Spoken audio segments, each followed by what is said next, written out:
Page 287, Chapter 15.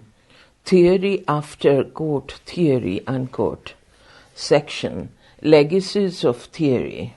Para, quote, is there life after theory? Question mark, unquote. A major UK conference wanted to know in 2003.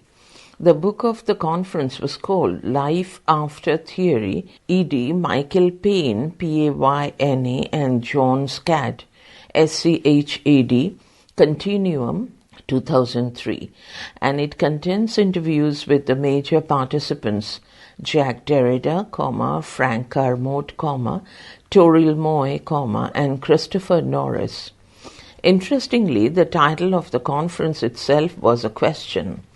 It had been advertised as Is There Life After Theory, whereas the title of the book might be taken as a profession of faith in the view that there is indeed life after theory. In the introduction to the first edition of Beginning Theory in 1995, I mentioned the common feeling even then that the real business of literary theory was already over, citing Thomas Docherty's D-O-C-H-E-R-T-Y apostrophe S 1990 book After Theory. Terry Eagleton reused the title After Theory for his own book of 2003, implying that theory was still over, so to speak, and Eagleton's book was itself post-Valentine Cunningham's Reading After Theory, Blackwell 2001, which it doesn't mention. Cunningham was thankful on the whole that theory had run its course, and he saw himself as beginning the process of repairing aspects of criticism which theory had damaged and restoring them to their proper places within literary studies, rather like someone starting to tidy up after a flood or a hurricane.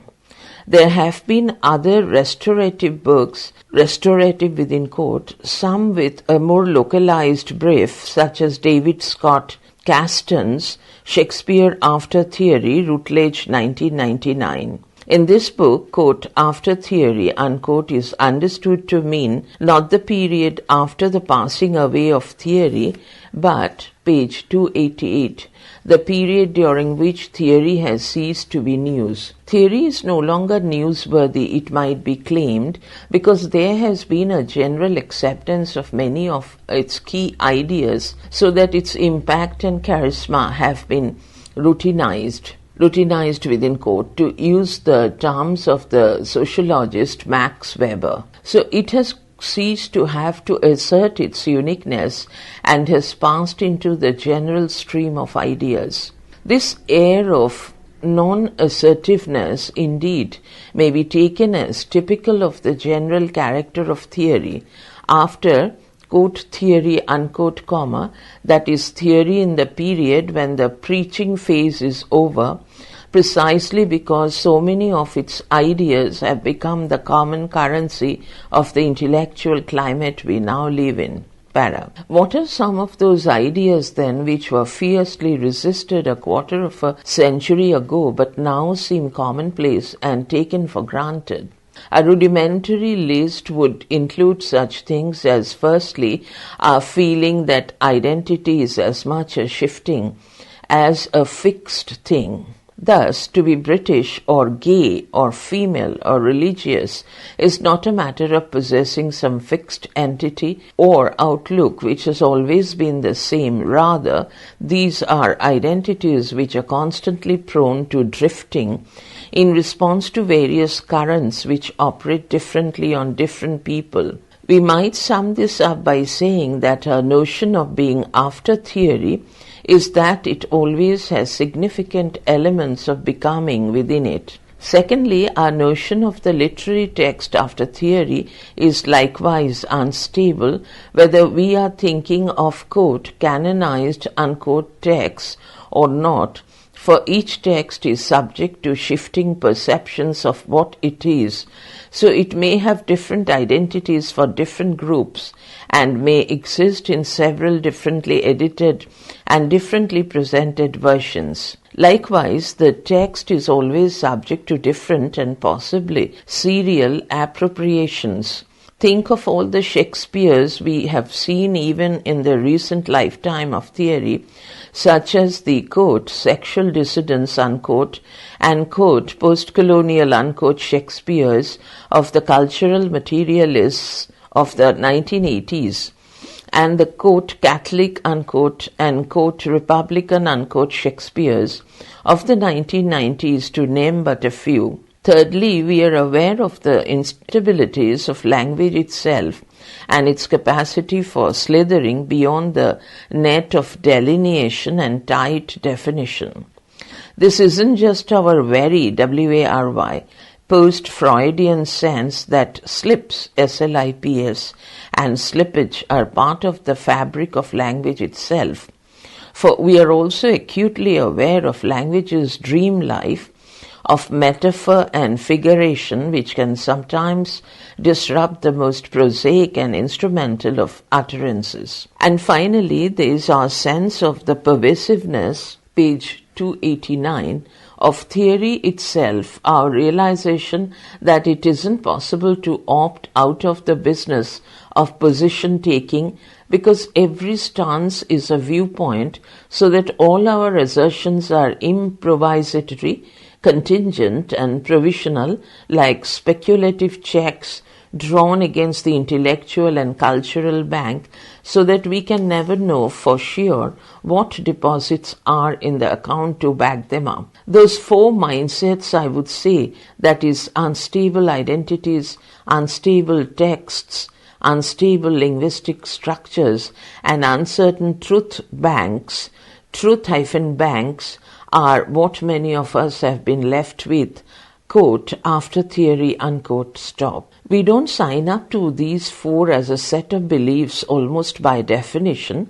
Our convictions about the four different kinds of instability are themselves unstable, but they are there all the time and they constitute the climate rather than just the weather of our thinking and sensibility. Para.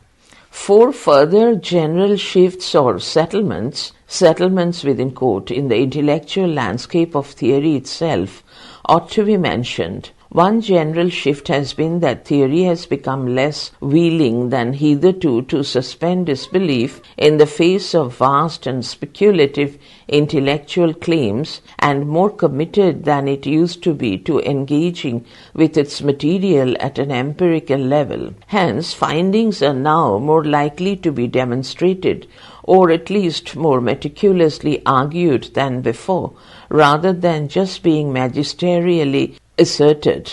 Indeed, the old Gallic disdain for mere empiricism now seems as dated as the assumption that French cuisine and French fashions are inherently superior to all others. Clarity is now expected even of literary theorists, and the poetic licenses liberally issued to Francophone theorists in the 1970s and 80s are no longer valid, or at least are not valid abroad. The current afterlives of theory then are characterized by a certain strategic downsizing of the old intellectual mega-zones. Thus, structuralism has been eclipsed by narratology, originally one of its own specialist subsets, and the abstractions of, quote, ideology, unquote, and, quote, politics, unquote, comma, which were the subject of Marxist-materialist theory, comma, have been replaced by minute attention to the cultural logistics of specific periods, especially early modernism, romanticism, and Victorianism. Para. Secondly, there is evidence of a turning away from the dominant materialism epitomized by British cultural materialism and American new historicism, and even a drift towards aspects of the spiritual, whether conceived of as metaphorical renderings of various aspects of reading, writing, and textuality. See Julian Wolfre's Victorian Hauntings, Speciality, Gothic, The Uncanny and Literature, Palgrave 2001, page 290. or as metonymic representations of a world more real, in the sense of deeper, more fundamental than material reality. Indeed, the religious turn seems much in evidence in literary studies in the present millennial era, far more so than for several decades, and perhaps the recent widespread preoccupation with Shakespeare's religion is indicative of this turn. See E.A.J. Honigman, Shakespeare, The Last Years, 1988, and Richard Wilson, Secrets Shakespeare, 2004, both Manchester University Press. Para. Thirdly, there has been a marked shift away from what I call the linguistic sublime, which is that constructivist notion of language which sees it as constructing or forming our world, so that effectively everything is language or language is everything, depending on how you want to look at it.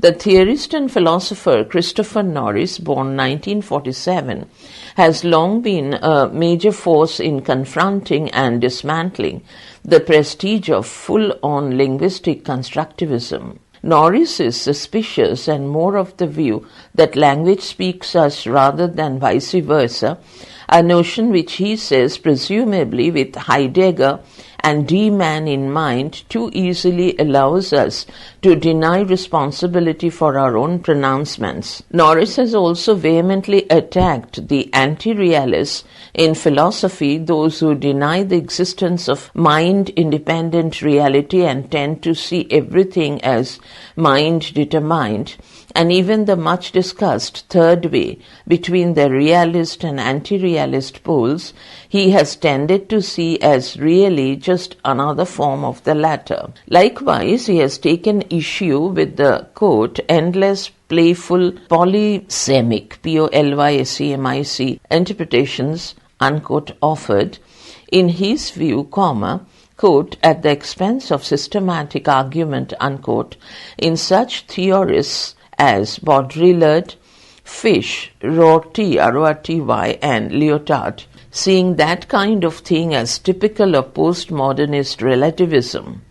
See his books, What's Wrong with Postmodernism, Johns Hopkins University Press, 1990, Quantum Theory and the Flight from Realism, Routledge, 2000, and Truth Matters, Realism, Anti-Realism, and Response Dependence, Edinburgh University Press, 2005. Para. Finally, a new kind of cultural critic, CRITIQUE, has arisen in response to extreme events such as 9/11 and the global pessimism, which is the product of apparently intractable problems such as the Arab-Israeli conflict, Iraq, Afghanistan, the spread of religious fundamentalism, and the relentless progress of environmental deterioration. Page 291. A sense of a world situation which is increasingly desperate and in the shadow of which cultural critique itself comes to seem a foolish luxury lies behind much of the recent work of Terry Eagleton, see Sweet Violence, Blackwell 2003, After Theory, Alan Len 2003, and Holy Terror, OUP 2005. Eagleton provides a cultural critic increasingly preoccupied with violence, terror, and evil, a form of writing which might be called crisis critic, within quote, of which eco-criticism could plausibly be seen as a sub-branch. This work is much burdened by a sense of catastrophe as both pervasive and impending, and the more usual concerns of literary and cultural criticism are made to seem darkly complicit with the forces poised to destroy us. Eagleton's increasing preoccupation with moral, religious, and ethical issues and his shift away from Marxism can also be seen as symptomatic of the, quote, religious turn, unquote, mentioned earlier. Para. So theory in recent years has tended to become more empiricist, less exclusively materialist, less susceptible to versions of the, quote, linguistic sublime, unquote, and more suffused with an awareness of ever-impending global crisis. But it hasn't shut up the shop and gone out of business. In fact, it has continued treading, and it has even developed several new lines. So we can now ask, in what precise ways has theory been added to and developed since, say, 1995, when it started to become common to say that theory was over. Without trying to be comprehensive, I will look at 4 areas of development which beginning theorists might usefully be aware of. Section Presentism. Presentism is an approach to literature which is, quote, oriented towards the text, apostrophe s, meaning in the present, as opposed to, double quote, historicist, unquote, approaches oriented to meanings in the past, single quote, unquote, Hugh Grady. It was initially concerned with the literature of the early modern period, especially Shakespeare, but has more recently emerged in the field of Romanticism under the designation, quote, critical presentism, unquote, stop. Among others, the practitioners or practioners, practioners, of presentism are Terence Hawkes, Hawkes, Hugh Grady, and E1 Fernie, Fernie. Para. The recent trend of critical presentism can be seen as a reaction against the history-centered approaches to literature, such as New Historicism and Cultural Materialism, see Chapter 9, page 292, which have been dominant since the 1980s. That emphasis on history built upon the work of Michel Foucault, who had stipulated in the first chapter of The Archaeology of Knowledge, 1972, that in the analysis of the discursive field, quote, we must grasp the statement in the exact specificity of its occurrence, unquote. So it is not enough merely to analyze the statement, and one kind of statement is the literary text.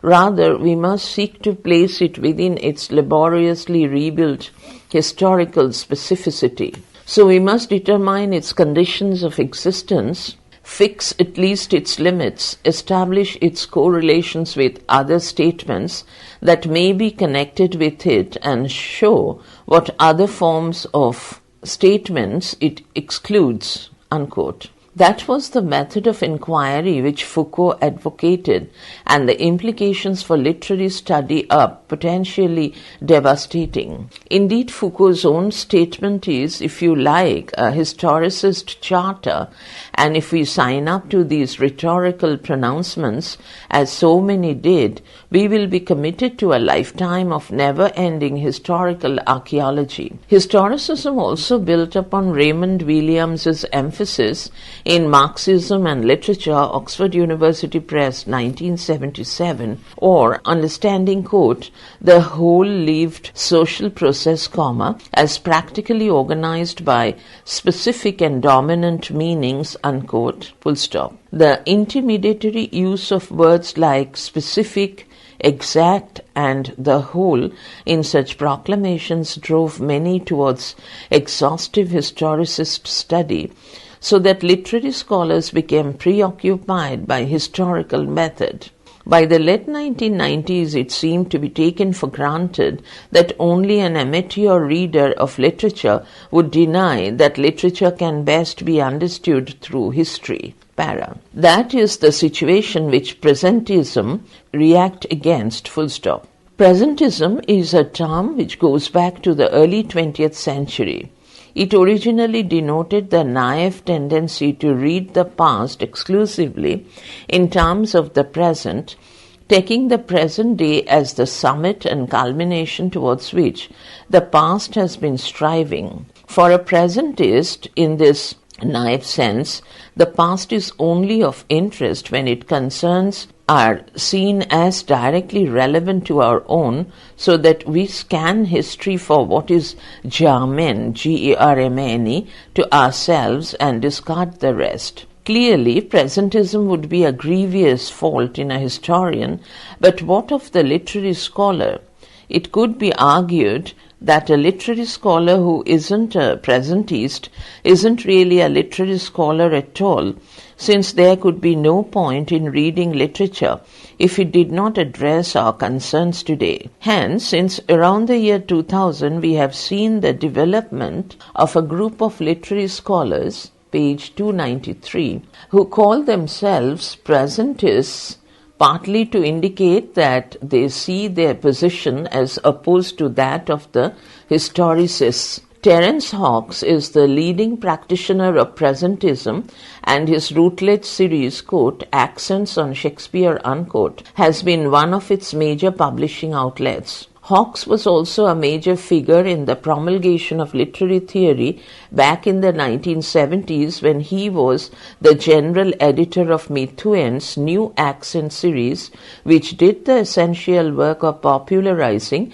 and mediating the writing of the major figures of the theory movement. His new series continues the mission of the original New Accents, and the brief is to, quote, either apply theory or broaden and adapt it in order to connect with concrete teaching concerns. General Editor's Series Statement. Some of the defining positions of presentism are set out in Hawkes' own book in the series, Shakespeare in the Present, 2002, beginning with the point that it is, quote, fundamentally impossible, unquote, page 2, quote, genuinely to capture or repeat the past, unquote, stop. So we start from the position that the past is past, so that we can never reconstruct or recapture its identity, as seems to me the essential aim of most historicist approaches to literature. Hence, it is impossible for historians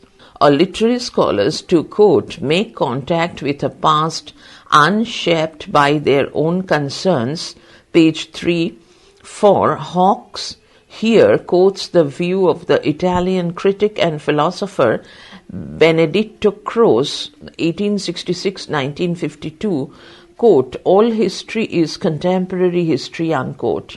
So the presentist literary scholar will actively seek out the present in the past, as we might call it, with the explicit aim of speaking with or negotiating with the living. By contrast, historians and historicists seek to speak with the dead, page 4, which is often said to be one of the main aims and satisfactions of the historian. Indeed, you may remember that the pioneer new historicist Stephen Greenblatt began his influential book, Shakespearean Negotiations, 1988, with the words, quote, I began with the desire to speak with the dead, ...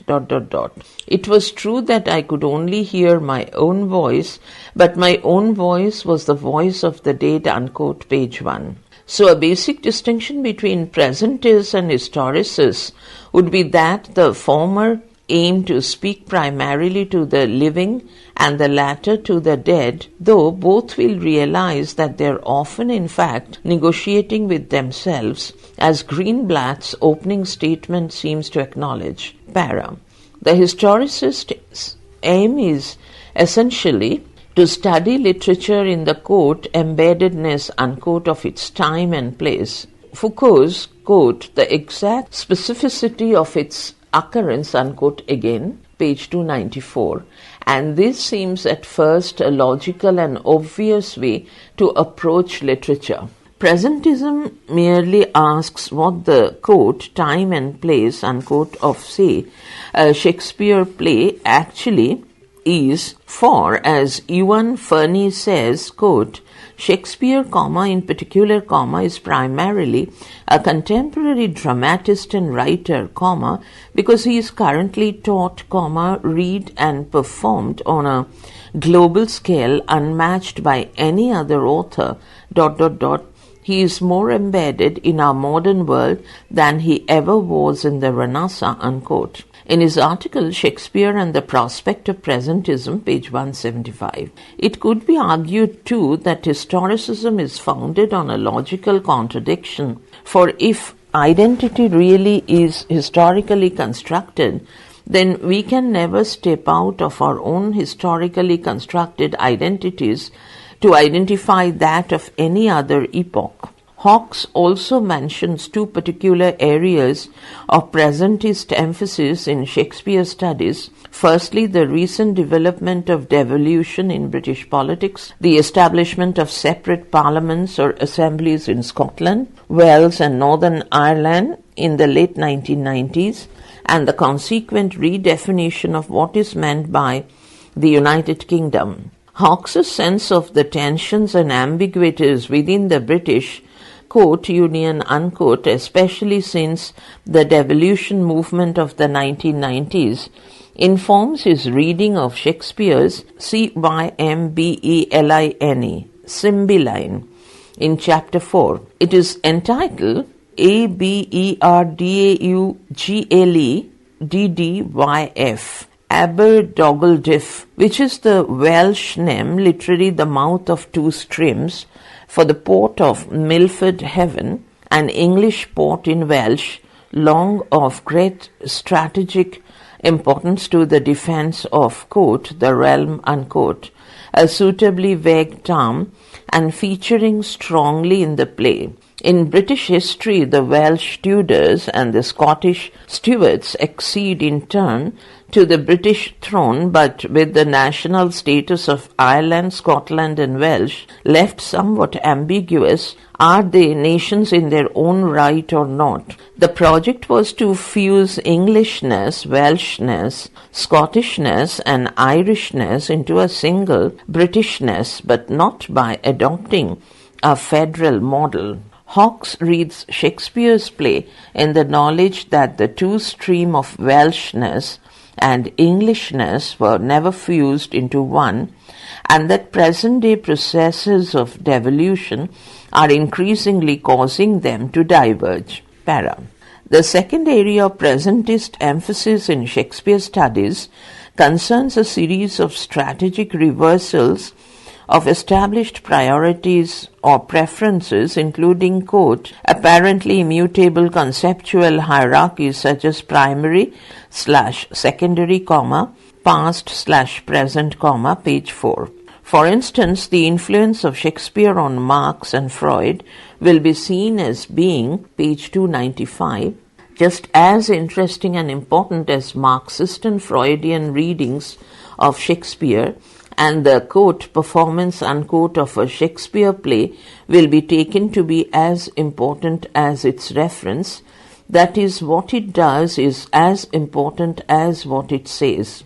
A slightly fuller definition of presentism is given a little later. It is, says Hawkes, a criticism, quote, whose roots in and connections with the here and now are fully and actively sought, deliberately foregrounded, exploited as a first principle, A presentist criticism's engagement with the text takes place precisely in terms of those dimensions of the modern world that most ringingly chime, perhaps as end to its beginnings, with the events of the past, pages 21-22. So presentism sees itself as, quote, reversing, to some degree, the stratagems of new historicism, unquote, page 22, beginning with, quote, the material present, unquote, and allowing that, quote, to set its interrogative agenda, unquote, stop. Presentism in practice, the nub of the theoretical position represented by presentism, is perhaps contained in the statement, quote, all ends, when they arrive, shape the beginnings that precede them, unquote, page 62. Though its premises are so different, the methods of presentism on the evidence of Hawkes' Shakespeare in the present can seem quite closely analogous to those of new historicism.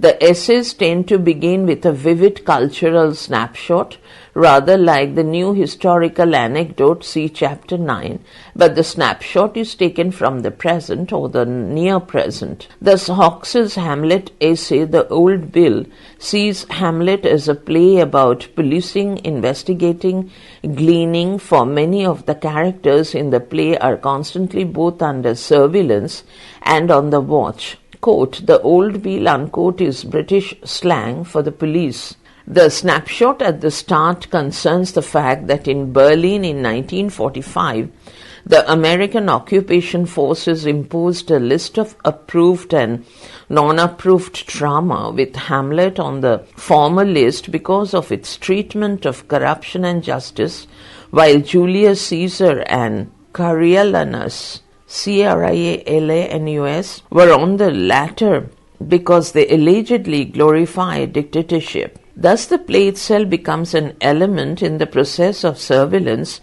in the specific circumstances of the immediate aftermath of World War II. Hawkes then goes into the use of stages and acting within the play, and then weaves in the true life story of the Jewish actor Maurice, M-A-U-R-I-Z, Leon, L-E-O-N, Reis, R-E-I-S-S, who in 1930s Nazi Germany constructed, page 296, a whole new non-Jewish identity for himself, which he acted in real life, culminating in his move to the USA and Hollywood in the 1940s, where by a cruel irony he ended up playing the part of Nazis in propaganda films. These elements are woven in the essay into what I would want to call a critical plot, and it is that element of plotting, with its more familiar suggestion of creative rather than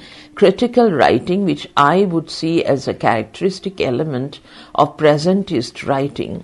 There is close-up textual work in the presentist essay, but it is highly themed, drawing out from the text innumerable aspects of the key themes of surveillance, acting, and so on. Those, in short, are the key elements of the presentist plot or performance of the play: the vivid initial snapshots, the highly plotted discursive structure in which key motifs keep reappearing, the intensely themed engagements with the text, and the driving force of a present-day overriding concern, which is usually political in nature. Para. In the last analysis, the contest between historicism and presentism is an argument about choice of context. We can read Hamlet either in the context of the past, as Stephen Greenblatt does in Hamlet in Purgatory, seeing the play in terms of the religious beliefs and conflicts of the early modern period, or in the context of the present, or at least of the more recent past, as Hawkes does. Ewan Fernie, too, in the Hamlet essay listed above, makes a presentist reading when he reads the randomized violence of much of the play in the context of the present-day threat of terrorism. But as Fernie sees, this could be seen as a kind of agreement, for both historicists and presentists seem to be saying, quote, anything but the text, unquote, page 176, since both see the choice of context as the decisive act in their strategy of reading. It's as if Hamlet had said, quote, the context is the thing, unquote, rather than, quote, the play is the thing, unquote. We will come back to this issue in considering new aestheticism section. What to read on presentism? Ewan Fernie, quote, the last act, Presentism, Spirituality, and the Politics of Hamlet, pages 186 to 211, in Spiritual Shakespeare, edited by Ewan Fernie, Routledge, Accents on Shakespeare Series, 2005. Ewan Fernie, Shakespeare and the Prospect of Presentism in Shakespeare's Survey, Volume 58, Cambridge University Press, 2005. Page 297, Hugh Grady and Terence Hawkes edited Presentist Shakespeare's Routledge Accents on Shakespeare Series 2006. Terence Hawkes Shakespeare in the Present, Routledge, Accents on Shakespeare Series 2002. Robin Headlam Wells, quote, Historicism and Presentism in Early Modern Studies, pages 37 to 60 in the Cambridge Quarterly, volume 29, number 1, 2000. For an internet discussion of presentism, visit http://www.shakesper.net/archives/2007/0091.html.